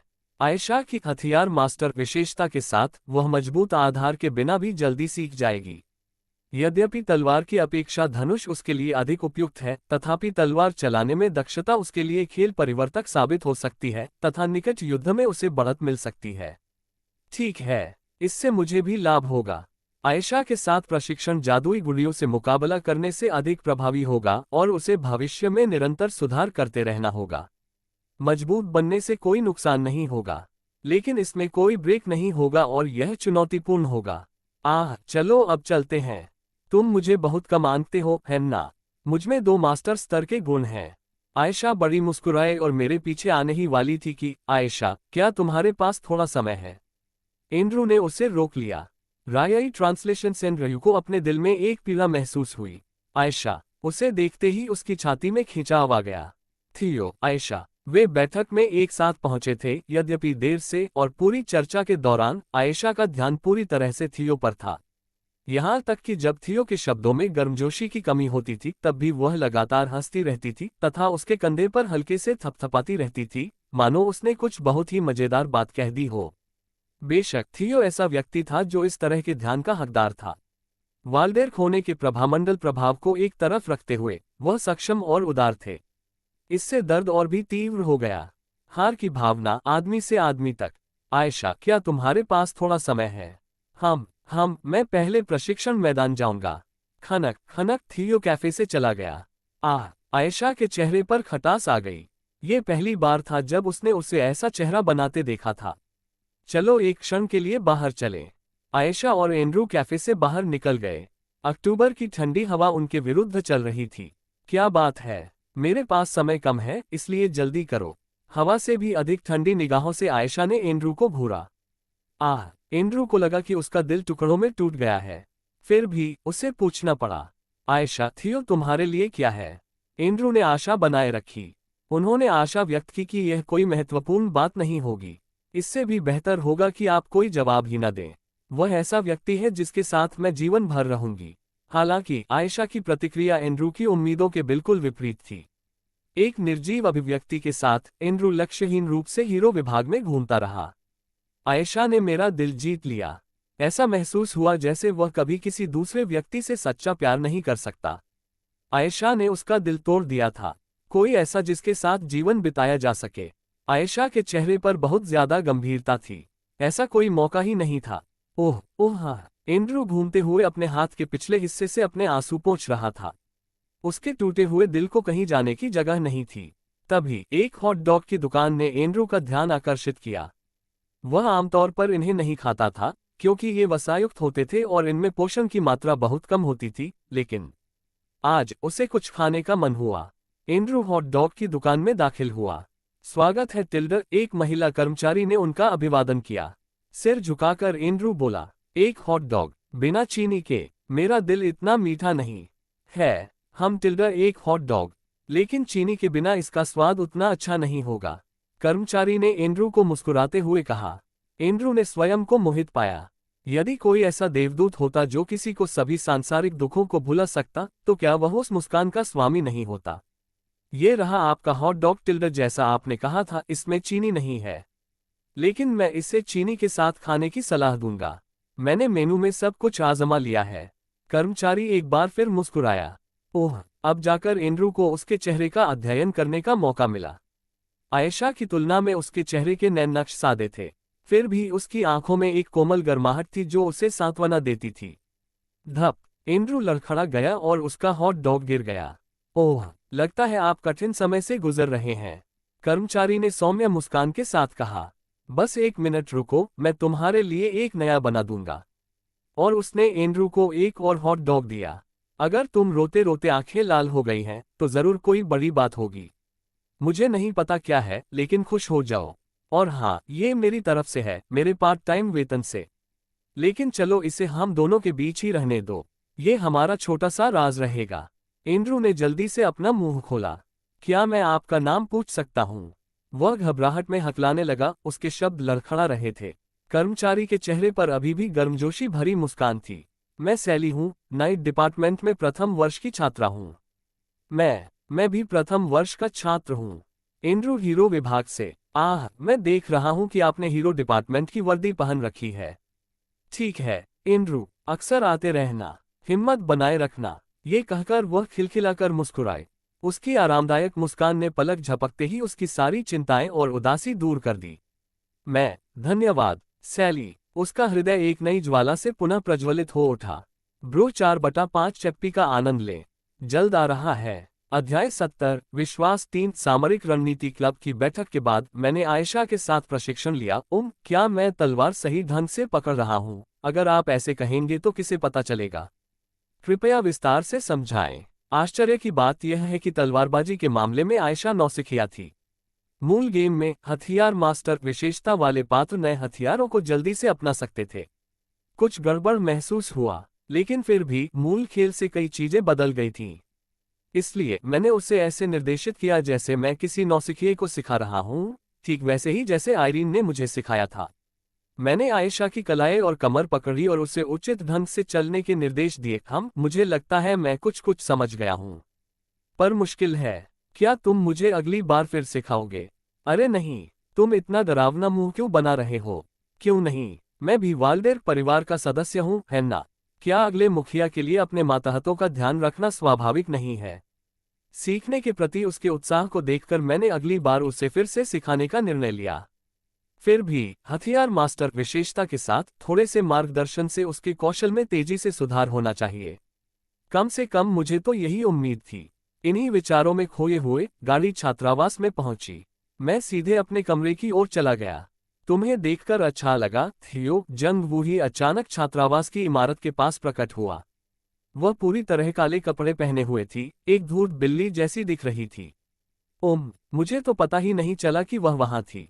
वह कहां से आई थी? खैर, अब समय आ गया था। पिछले सप्ताह मैंने जंग वूही से टर्निंग व्हाइट समूह की जांच करने को कहा था, जो भविष्यवाणी को प्रलोभन के रूप में इस्तेमाल करते हुए स्कूल में घुसपैठ कर चुका था। चल दर, मैं एक शांत जगह जानता हूँ, जंग वूही ने जवाब दिया। मुझे आशा है कि यह ज्यादा दूर नहीं होगा। मेरे पीछे आओ, उसने कहा और गायब हो गई। इतनी तेजी से आगे बढ़ी कि अगर आप पलक झपकाते तो वह आपकी नजरों से ओझल हो जाती। मुझे सचमुच दौड़ने का मन नहीं था। कलाकृतियों की खोज और उसके बाद के प्रशिक्षण सत्र के बाद मैं पहले से ही थक चुका था, लेकिन फिर भी मैं उसके पीछे भागा। लगभग 20 मिनट तक तेज दौड़ने के बाद हम अंततः एक दूरस्थ स्थान पर रुके जो छात्रावास से काफी दूर था। यह एक सुनसान जगह थी जहां घास और पेड़ पौधे नहीं थे तथा कोई जनरल स्टोर या रेस्तरां नहीं था। इतना एकांत कि यदि कोई व्यक्ति गायब हो जाए तो किसी को पता भी नहीं चलेगा। मैं धीरे धीरे जंग वूही के पास गया। क्या तुम्हें वे चूहे मिल गए जिनकी जांच करने के लिए मैंने तुम्हें कहा था? लगभग सभी, जंग वूही ने मेरी नजरों से थोड़ा बचते हुए जवाब दिया। परेशान होकर मैंने अपनी जीभ चटकाए। लगभग सब। मैंने तो तुमसे खास तौर पर सब कुछ पता करने को कहा था। लेकिन मुझे बताओ कि तुम्हें क्या पता है। मैंने इसे यहाँ लिख लिया है, जंग वूही ने अपनी जेब से कागज का एक छोटा सा टुकड़ा निकालते हुए कहा। कागज छोटी छोटी लिखावटों से भरा हुआ था। आह, मेरी आंखें दुख रही हैं। सूरज डूबने के साथ ही अंधेरा भी होने लगा है। ऐसे समय में प्रकाश जैसा जादू या तीक्ष्ण दृष्टि जैसे गुण उपयोगी होते। जब मैं मैजिक कार्ट्रिज में जादू लोड करना शुरू करता हूं तो मुझे लाइट जोड़ने की आवश्यकता होती है। मैंने आंखें तिरछी करके कागज पर लिखी जानकारी पढ़ी। सच कहूं तो मैं हैरान था। सच में ये बिल्कुल वैसा ही है जैसा उसने कहा था। जंग वूही ने नेता की पहचान को छोड़कर लगभग सब कुछ उजागर कर दिया था। जैसा कि अपेक्षित था, भविष्य में तेजी आई है। मैंने जानकारी को एक बार फिर पढ़ा।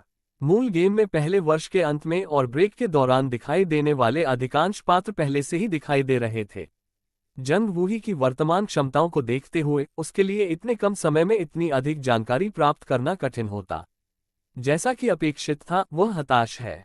ये अच्छा है? नहीं, ये अच्छे से भी ज्यादा प्रभावशाली है। शायद वह एक मूल्यवान सहयोगी बन सकती है। जब मैं अपनी प्रशंसा छुपा रहा था और अपने विचारों पर विचार कर रहा था, तभी उसने चुप्पी तोड़ी। क्या आप सचमुच एक भविष्यवक्ता हैं? जंग वूही ने पूछा। उद्धरण चिन्ह। उसकी आवाज हमेशा की तरह सपाट थी, लेकिन मैं उसकी बातों में छिपी चिंता को महसूस कर सकता था। मैंने शांति से उसकी ओर देखा। अगर मैं हाँ कहूं तो क्या आप मुझ पर विश्वास करेंगे? औसत लोग अपनी अल्प क्षमताओं के बारे में बड़ा चढ़ाकर बताते हैं और शेखी बघारते हैं। मुझे ऐसा करने की जरूरत नहीं है। मैं ठीक ठीक जानता हूं कि उसे क्या चाहिए, और मैं अधिकांश भविष्यवक्ताओं से आगे हूं। एक आत्मसंतुष्ट मुस्कान के साथ मैंने आत्मविश्वास से कहा, आप सबसे महत्वपूर्ण लक्ष्य यानी नेता को नहीं पहचान सके। मैंने पूरे स्कूल में खोजबीन की, लेकिन मैं उन्हें नहीं ढूंढ पाए। यह मेरी गलती है। जंग वूही ने अपना सिर थोड़ा झुकाते हुए स्वीकार किया।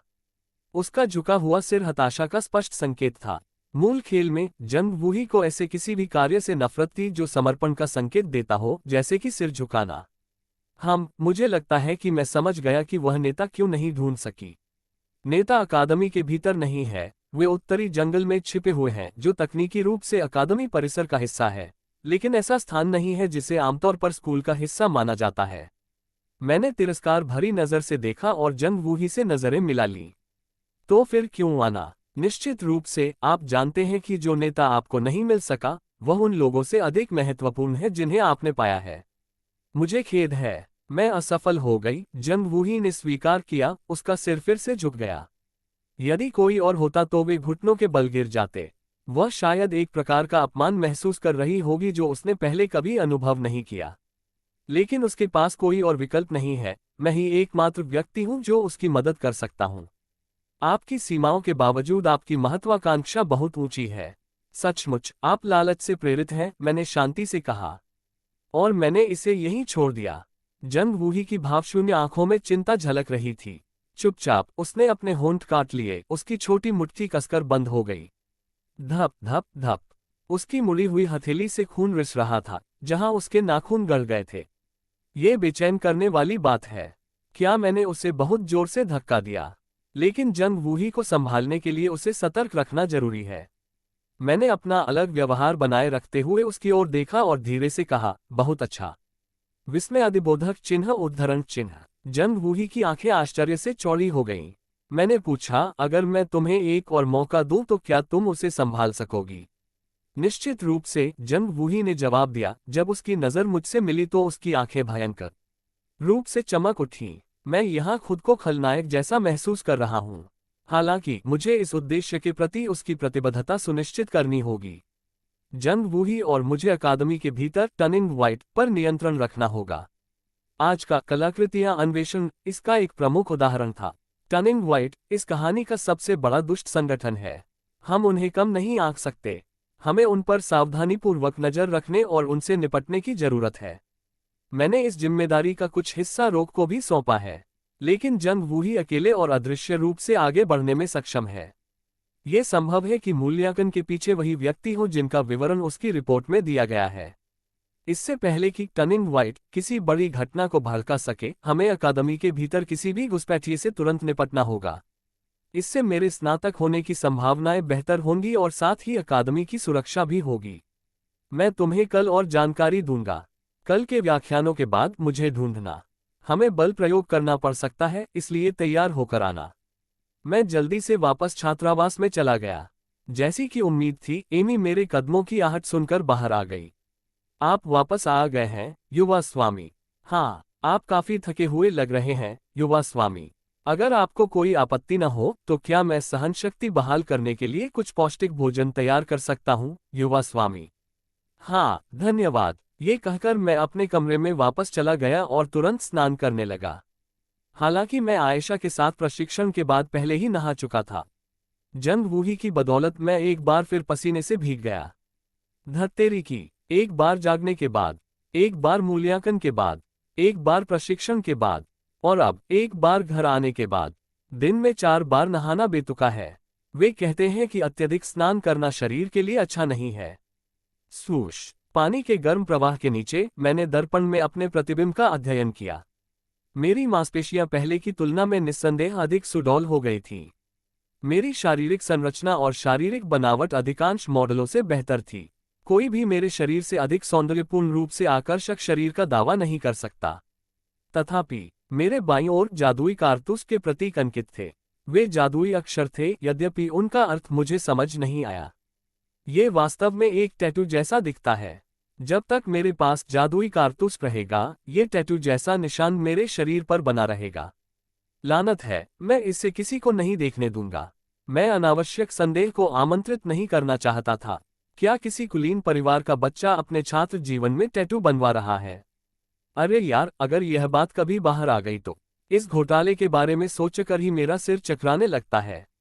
स्नान करने और अपने आसपास का बारीकी से निरीक्षण करने के बाद एक सूचना सामने आई। छिपी हुई खोज पूरी हुई। इनाम 10 दुकान के चांदी के सिक्के। उद्देश्य वस्तुओं पर निर्भर हुए बिना आंकड़े बढ़ाना। दोहराने योग्य कुल इनाम 10 दुकान चांदी के सिक्के। अंततः मेरी सहनशक्ति 8 तक पहुंच गई है। 5/5 चप्पी का आनंद ले, जल्द आ रहा है। अध्याय 71 विश्वास 4। अंततः ऐसा हुआ, मेरी सहनशक्ति बढ़ गई है। सारी कड़ी मेहनत, विशेषकर हाल ही में, रंग लाई है। और आज की लूट अभी खत्म नहीं हुई है। मैंने दुकान से 8 सोने के सिक्के और कलाकृतिक जादुई कारतूस हासिल की। यह एक रिकॉर्ड तोड़ने वाला वेतन दिवस है। यदि हर दिन आज जैसा होता तो शायद मैं स्नातक होने से पहले ही नीके और पील की बराबरी कर सकती। लेकिन ऐसा कभी नहीं होने वाला है। सच कहूं तो ऐसे दिन महीने में एक बार भी नहीं आते। अपेक्षाएं जितनी अधिक होंगी, निराशा भी उतनी ही अधिक होगी। यह एक पीड़ादायक सत्य है जिसे मैंने आधुनिक विश्व और इस क्षेत्र दोनों में महसूस किया है। मैंने तुरंत अपनी खुशी को दबा दिया और जो मुझे करना था उसे व्यवस्थित किया। सबसे पहले मैं दुकान से सोने के सिक्के बचाऊंगा। मैं उन्हें खर्च नहीं करूंगा। मेरा मुख्य लक्ष्य विशेषज्ञ स्तर के गुण अर्जित करना है। दुकान में विशेषज्ञ स्तर के गुणों की कीमत 20 सोने के सिक्के हैं। यद्यपि आज मुझे 8 स्वर्ण सिक्के मिले, फिर भी यह 20 तक नहीं पहुंचा। इसके अलावा मैं व्यावहारिक मूल्यांकन में लगातार शीर्ष स्थान पर रहा हूं। जल्दबाजी करने की कोई जरूरत नहीं है। जब तक मैं किसी कोने में न फंस जाऊं, निचले स्तर की विशेषताओं पर खर्च करना एक बुरा विचार है। इसके बाद मुझे ये पता लगाना होगा कि कलाकृति जादुई कारतूस का अधिकतम उपयोग कैसे किया जाए। जादुई कारतूस एक कलाकृति है जो मुझे मन का उपभोग किए बिना या मंत्र डाले बिना तीसरे चक्र तक जादू का उपयोग करने में सक्षम बनाती है। यह मेरे जैसे व्यक्ति को, जिसके पास मन की कमी है, जादू का उपयोग करने की अनुमति देता है। लेकिन अभी यह खाली है, क्योंकि अंदर कोई जादू नहीं रखा गया है। मुझे किसी ऐसे व्यक्ति को खोजने की जरूरत है जो मेरे इच्छित जादू को संग्रहित करने में सक्षम हो। मैं दिबफ जादू चाहता हूँ। ओर्क्स, छिपकली मनुष्य और पशु मनुष्य जैसे कई लचीले प्राणी हैं जो तीसरे या चौथे चक्र के आक्रामक जादू का सामना कर सकते हैं। लेकिन दिबफ जादू के साथ, भले ही यह सिर्फ तीसरे या चौथे चक्र में हो, सही तरीके से उपयोग किए जाने पर यह बहुत प्रभावी हो सकता है। मैं इस तथ्य को भी गुप्त रखने की योजना बना रहा हूं कि मेरे पास मैजिक कार्ट्रिज है। इसलिए एंड्रू से पूछना मुश्किल है। यदि मेरे पास एंड्रू से कुछ भी बेहतर है, तो यदि उसे पता चल जाए कि मैं कौन सा जादू करने की योजना बना रही हूं, तो वह मेरी कमजोरियों को भी जान लेगा। सीरिया निश्चित रूप से सबसे अच्छा विकल्प है। सीरिया, वह जादू विभाग में प्रथम स्थान पर है, 8वें चक्र की जादूगर तथा ब्लैक टावर मास्टर की बेटी है। एक नामित पात्र जो कई पुरुष छात्रों को मुस्कुराकर विनम्रतापूर्वक मना कर देता है। बेशक मुझे पता है कि सीरिया को क्या पसंद है। शायद वह जंग वूही के बाद एक अच्छी सहयोगी हो सकती है। अंत में मुझे टनिंग वाइट पर जांच करने की आवश्यकता है। हम टनिंग वाइट के बारे में जो कुछ भी मैं जानता हूं, उसे रोक को बताना अभी जल्दबाजी होगी। ऐसा लगता है कि वह मुझे पसंद करता है, लेकिन मुझे ये सुनिश्चित करने की जरूरत है कि मैं उस पर भरोसा कर सकूं। मुझे इस पर कैसे विचार करना चाहिए? मैं ऐसी विधि ढूंढने का प्रयास कर रहा हूं जिससे न्यूनतम नुकसान के साथ अधिकतम क्षति हो। लेकिन मेरा दिमाग थक गया है, मैं कोई अच्छी रणनीति नहीं बना पा रहा हूं। मैं खड़ा हुआ और कमरे में इधर उधर घूमने लगा। तभी मेरी नज़र स्पिरिट रिपेलेंट पर पड़ी जिसे मैंने शेल्फ पर छोड़ दिया था। अच्छा, ठीक है, मुझे इसका पहले ही इस्तेमाल कर लेना चाहिए।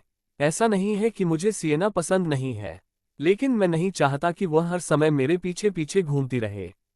तो जब मैं स्पिरिट रिपेलेंट का छिड़काव कर रहा था, दस्तक दस्तक दस्तक, किसी ने दरवाजा खटखटाया। यह एमी ही होगी। उन्होंने पहले बताया था कि वह ऐसा भोजन लाएंगी जो सहनशक्ति बढ़ाने में सहायक होगा। हाँ, मुझे पहले खाना चाहिए, फिर सोचना चाहिए। अंदर आए। समझ गया, युवा स्वामी। एमी खाना लेकर मेरे कमरे में आए।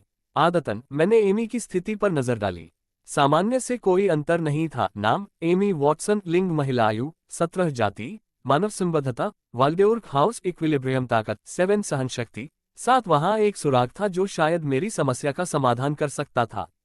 संबद्धता वाल्डेर हाउस, इक्विलिब्रियम, हाँ यही वो संगठन जिसने मेरे हाथ में स्पिरिट रिपेलेंट उपलब्ध कराया। एक समूह जिसने अज्ञात कारणों से एमी को मुझे थियो को सौंप दिया। एक रहस्यमय संगठन जो देशों के विरुद्ध युद्ध भी छेड़ता है। हाँ, यही संतुलन है।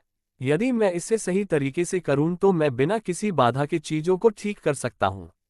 हुहु, मैं हंसने से खुद को नहीं रोक सका। एमी आश्चर्यचकित हो गई और उसके गाल थोड़े लाल हो गए। माफ कीजिए, युवा स्वामी, क्या मेरे चेहरे पर कुछ है? आप मुझे ऐसे क्यों देख रहे हैं? अगले दिन मंगलवार, सभी व्याख्यान समाप्त हो चुके थे। अब उत्तरी जंगल में छिपे बॉस को पकड़ने का समय आ गया था। बेशक ये टनिंग वाइट का वास्तविक बॉस नहीं था। यह उन लोगों का नेता था जो अकादमी में घुस आए थे। टनिंग वाइट का असली बॉस एक ऐसा जानवर था जिसे शीर्ष रैंक वाली सक्रिय हीरो टीम भी नहीं संभाल सकती थी। स्वाभाविक रूप से ये फ्रांसिस से अधिक दुष्ट और शक्तिशाली था जो निम्न पद पर था। लेकिन पहले के विपरीत, जब हम फ्रांसिस को गिरफ्तार करने गए तो मुझे अधिक गोपनीयता से काम करना पड़ा। मुझे यथासंभव ध्यान आकर्षित करने से बचना था। अगर लोगों को पता चल गया कि मैं इस ऑपरेशन का नेतृत्व कर रहा हूं, तो टनिंग वाइट को तुरंत मुझ पर शक हो जाएगा। मैं उनका निशाना नहीं बनना चाहता था। मैंने जल्दी से अपना सामान पैक किया और जैसे ही मैं कक्षा से बाहर निकलने वाला था, थियो, क्या तुम मुझे आज फिर से तलवारबाजी सिखा सकते हो? कल हमारे अभ्यास के बाद मैंने अपने कमरे में अकेले अभ्यास करने की कोशिश की, लेकिन मुझे यकीन नहीं है कि मैं इसे सही तरीके से कर रहा हूं या नहीं। हे। अचानक आयशा मेरे पास आई, उसकी आंखें उत्साह से चमक रही थीं। नहीं, मैं आज प्रशिक्षण से छुट्टी ले रहा हूं क्योंकि मैं थक गया हूं। तुम अकेले अभ्यास करो। क्यों? कल मूल्यांकन और क्लब मीटिंग के बाद भी आपने प्रशिक्षण लिया। क्या ये संभव है? क्या तुम मुझे यह नहीं सिखाना चाहते? हम अजनबी नहीं हैं, मैं वाल्डेर परिवार का सदस्य हूं। आयशा ने मुंह बनाया। नहीं, ऐसी बात नहीं है। मैं बस मानसिक रूप से थोड़ा थक गया हूं। मैंने लापरवाही से झूठ बोला। खैर, ये पूरी तरह से झूठ भी नहीं है। वे टनिंग वाइट उपद्रवी भविष्य में सिरदर्द बनेंगे। उनसे तुरंत निपटने की जरूरत थी। क्या कोई बात तुम्हें परेशान कर रही है? आयशा ने चिंता से मेरी ओर देखा। बेशक, मुझे समस्याएं हैं। हर दिन संघर्ष है। सास, हाँ, अगर आप बात करना चाहें तो मैं सुनने में अच्छा हूं। शायद मैं आपकी मदद भी कर सकूं। नहीं, यह ऐसी चीज है जिस पर एक नायक को स्वयं ही विजय प्राप्त करनी होती है। मैं समझ गया, यह ऐसा मामला है जिसमें मैं वास्तव में कुछ नहीं कर सकता। आयशा ने अपना सिर झुका लिया। अब वह मुझे बुरा आदमी बना रही है। अगर आयशा इस तरह से व्यवहार करती है तो दूसरों की तो बात ही छोड़िए, यह एक परेशानी का सबब बन जाएगा।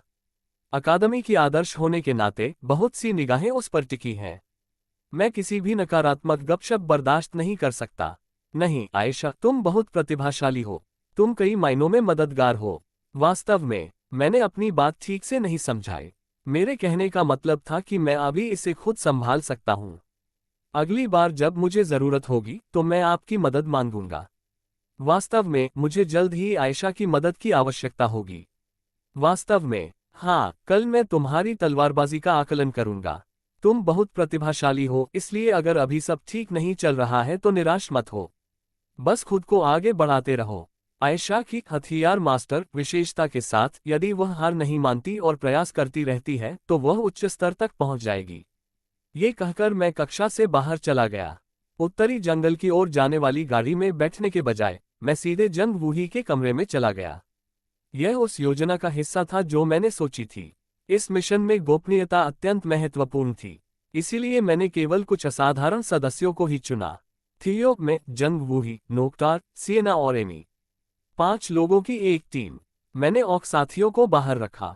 हालांकि यदि मैं उनसे पूछूं तो वे निश्चित रूप से इसे गुप्त रखेंगे, लेकिन पकड़े जाने का जोखिम कुछ और ही है। इस बात की पूरी संभावना है कि वे अनजाने में कुछ बता दें।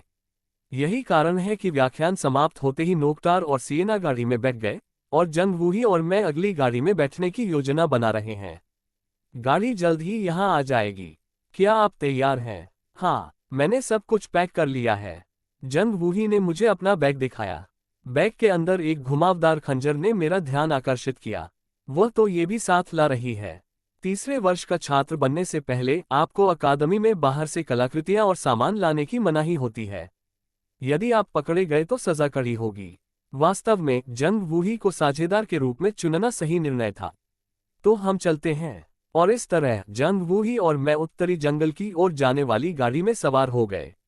वहां पहुंचने पर हम उतर गए और उत्तरी जंगल की ओर लगभग 10 मिनट तक चले। अरे थियो, ये वही दोस्त है जो खंजर चलाने में माहिर है। थियो, तुम ऐसा काम करने के बाद तुम ऐसे अप्रिय व्यक्ति को कैसे ला सकते हो? आप आ गए, युवा स्वामी। नोक्टार, सिएना और एमी ने दूर से ही हमारा अभिवादन किया। आखिरकार सेरिया आ ही गई। हालांकि अभी थोड़ा और समय लगेगा। खैर, वेबसाइट अपडेट। आपको ज्यादा कुछ नजर नहीं आएगा, लेकिन ये एक बड़ा अपडेट था।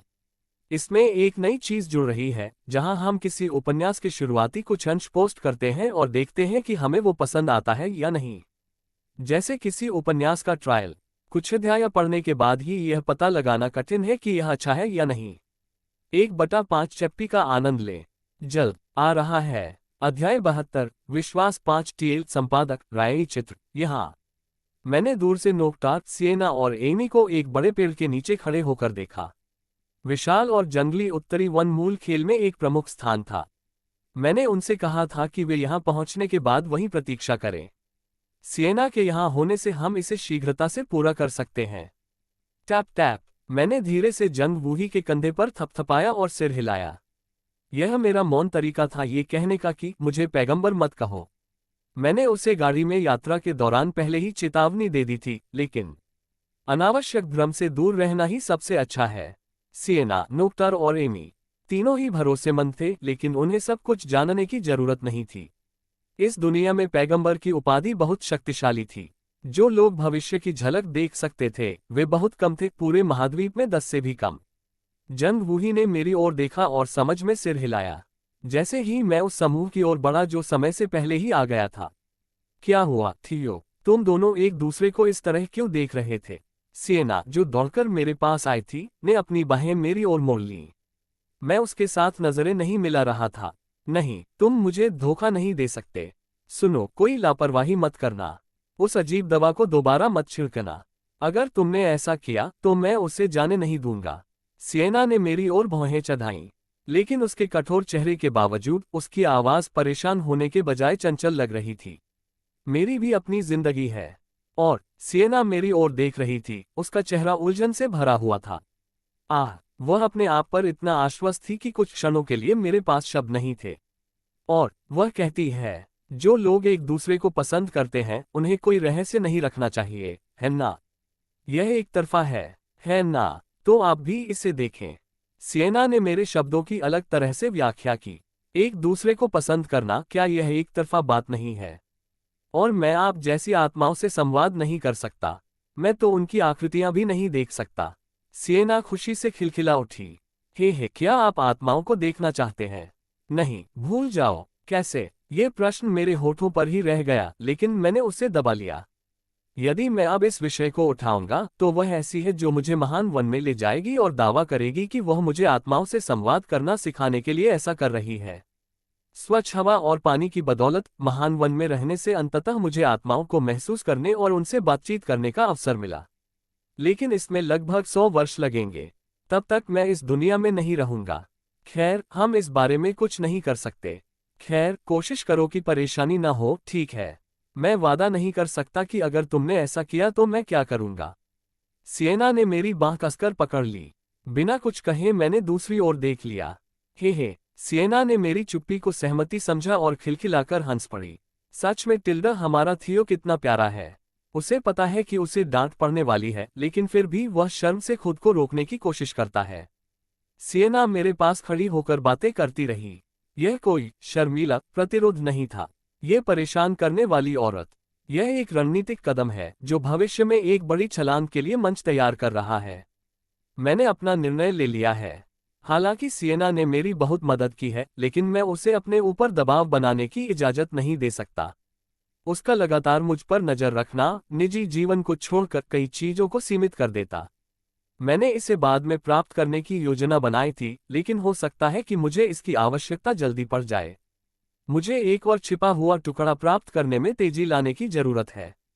ये छिपा हुआ टुकड़ा कोई हथियार या उपकरण नहीं है, यह एक प्रकार का दिव्य जानवर है। दिव्य जानवर, आत्माओं का स्वाभाविक शत्रु। इसके साथ मैं निश्चित रूप से सिएना की निगरानी से बच सकता हूँ। इसके अलावा इसमें कई उपयोगी क्षमताएं भी हैं। हालांकि यह अकादमी से काफी दूर स्थित है और आने जाने में कम से कम 1 सप्ताह का समय लगेगा। इसीलिए मैंने आगामी छुट्टियों के दौरान इसे प्राप्त करने की योजना बनाई। पर अब योजनाएं बदल गई हैं। मुझे रोक से कहना होगा कि वह अगले व्यावहारिक मूल्यांकन का स्थान उस स्थान पर स्थानांतरित कर दे।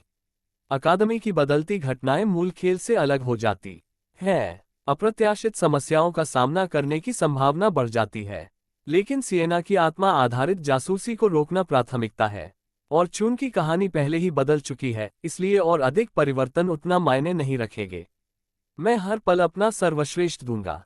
मुझे हीरो डिपार्टमेंट के प्रशिक्षण मैदान की दीवार पर लगा वह बड़ा फ्रेम याद है जिस पर लिखा था, आगे बढ़ो, पार करो। कहीं ना कहीं मुझे ऐसा महसूस हो रहा है कि मैं सचमुच हीरो बन गया हूं। मुझे आश्चर्य है कि क्या थियो की आत्मा मुझ पर असर डाल रही है। यद्यपि थियो के चरित्र और क्षमताओं को औसत से नीचे माना जाता था, फिर भी वह वास्तव में नायक बनना चाहता था। यही तो मेरी किस्मत है। आपसे मिलकर अच्छा लगा। मैं नोकटार हूँ। आपका नाम क्या था? जंग वूही, है ना? हाँ, हे, एक मजबूत व्यक्ति का नाम भूलना मुश्किल है। नोकटार हंसा और अपना हाथ जंग वूही की ओर बढ़ाया। जंग वूही ने अपना बड़ा हाथ हिलाया, जो बर्तन के ढक्कन जैसा दिख रहा था। थियो, मुझे वह पसंद नहीं है। सिएना एक बार फिर थियो की बांह से लिपट गई और जंग वूही को घूरने लगी।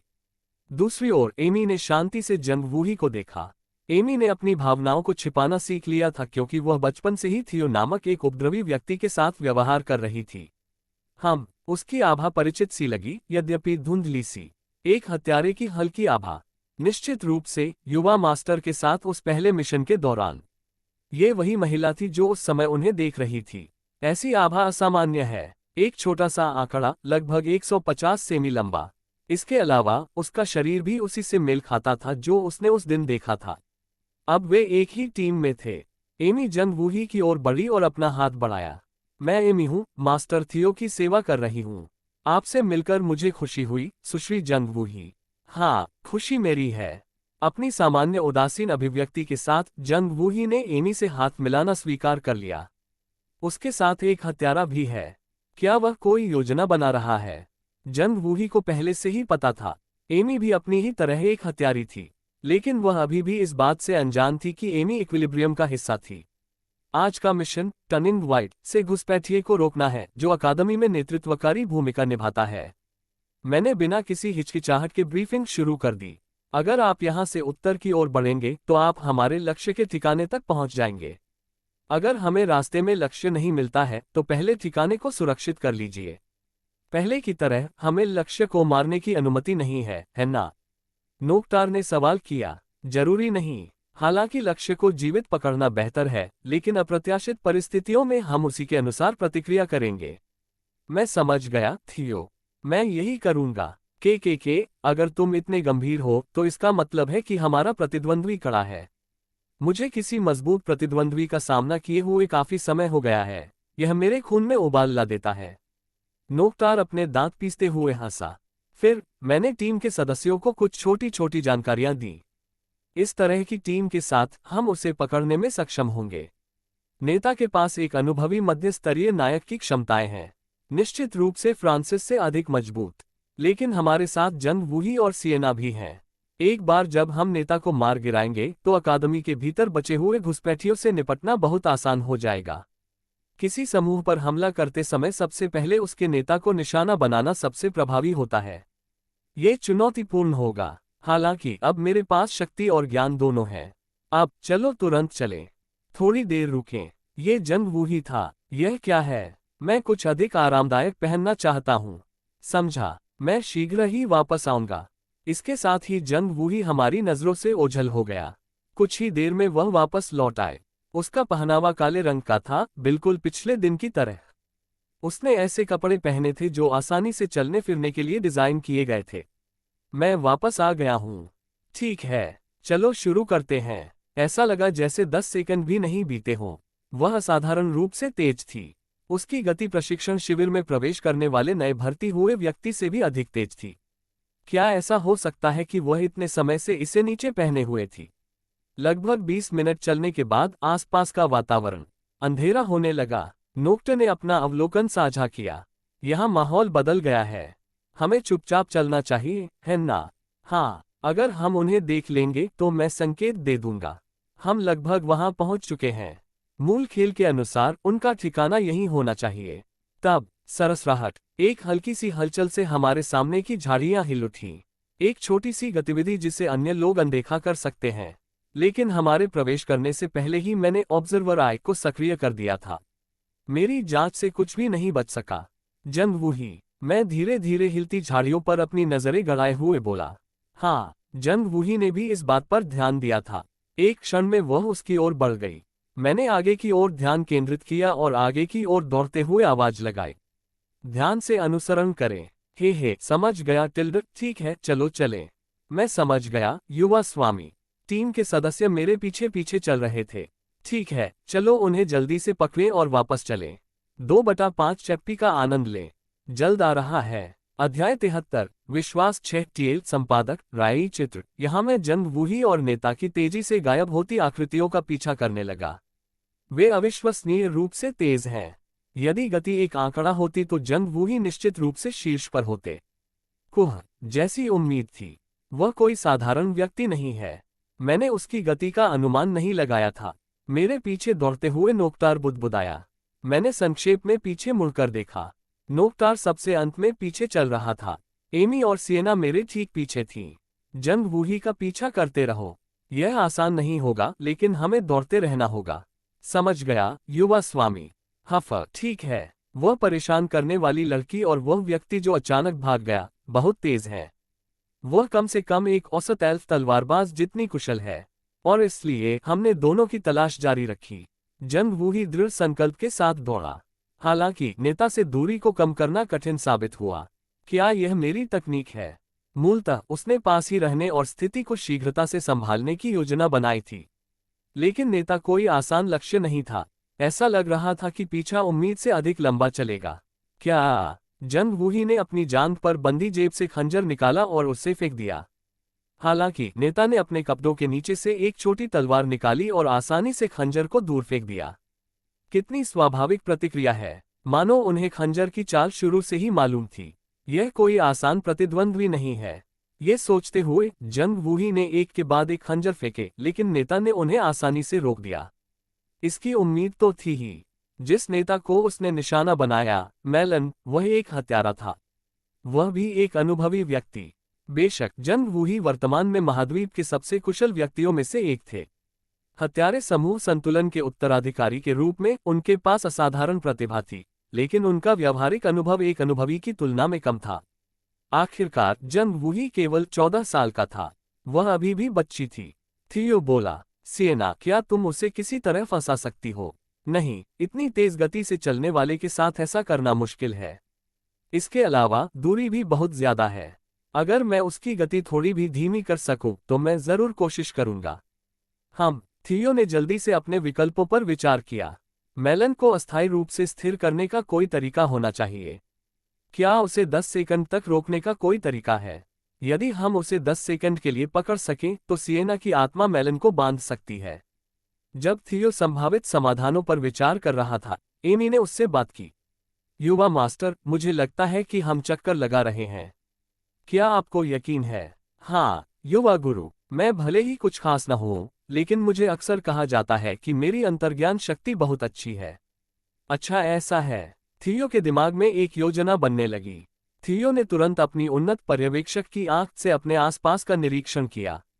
एमी सही थी। ये वही स्थान था जहां से उन्होंने मेलन का पीछा करना शुरू किया था। घनी घास और पेड़ों के कारण तथा जंग वूही और मेलन का पीछा करने में अपने ध्यान के कारण उसने पहले इस बात पर ध्यान नहीं दिया था, लेकिन अब यह बात स्पष्ट हो गई थी। अगर यह मेलन है तो वह उसी क्षेत्र में चक्कर लगाती रहेगी। अब तक तो मेलन को पता चल ही गया होगा। उसके बाद जो लोग आए वे सिर्फ छात्र थे। टनिंग व्हाइट को केवल नीके और पील जैसे असामान्य छात्र या एंड्रू, राल्फ और मैक्स जैसे प्रतिभाशाली छात्र ही जानते होंगे। हमारी टीम को मान्यता नहीं मिलेगी। एकमात्र व्यक्ति जिसे वह पहचान सकी है वह है जंग वूही। अगर ऐसा है तो मेलन संभवतः लंबे समय तक पीछा करने का लक्ष्य रखेगा। आखिरकार बच्चों और वयस्कों के बीच सहनशक्ति के आंकड़ों में काफी अंतर होता है। एमी ने देखा कि हम लोग गोल गोल घूम रहे थे, लेकिन एक सामान्य अकादमी छात्र इधर उधर भागता रहता और उससे दूर हो जाता। थियो ने अपनी शेष ऊर्जा जुटाई और जंग वूही के करीब रहा। जंग वूही, जंग वूही ने अपनी नजरें मेलन पर गड़ाए रखीं। क्या आप मुझ पर भरोसा करते हैं? आपका क्या मतलब है? जैसा मैंने पूछा था, क्या तुम्हें मुझ पर भरोसा है? थियो की आवाज शांत किंतु दृढ़ संकल्प से भरी हुई थी। जंग वूही एक क्षण के लिए चुप हो गया। मुझे आप पर विश्वास है। अंततः वह धीरे से फुसफुसाए। थियो ने शांति से जंग वूही को देखा और बोला, मुझे उधार दो। क्या? चंद्र पुष्प, विस्मय अधिबोधक चिन्ह, उद्धरण चिन्ह। जंग वूही की आंखें चौड़ी हो गईं। और यह स्वाभाविक भी है क्योंकि मूनफ्लावर का नाम केवल कुछ ही लोगों को ज्ञात था। यहां तक कि इक्विलिब्रियम के भीतर भी इसके बारे में जागरूक लोगों की संख्या उंगलियों पर गिनी जा सकती है। सचमुच एक भविष्यवक्ता, और वह भी एक असाधारण भविष्यवक्ता। जंग वूही ने अपने होंठ काटे, इस बात से प्रसन्न हुई कि उसका अंतर्ज्ञान सही साबित हुआ।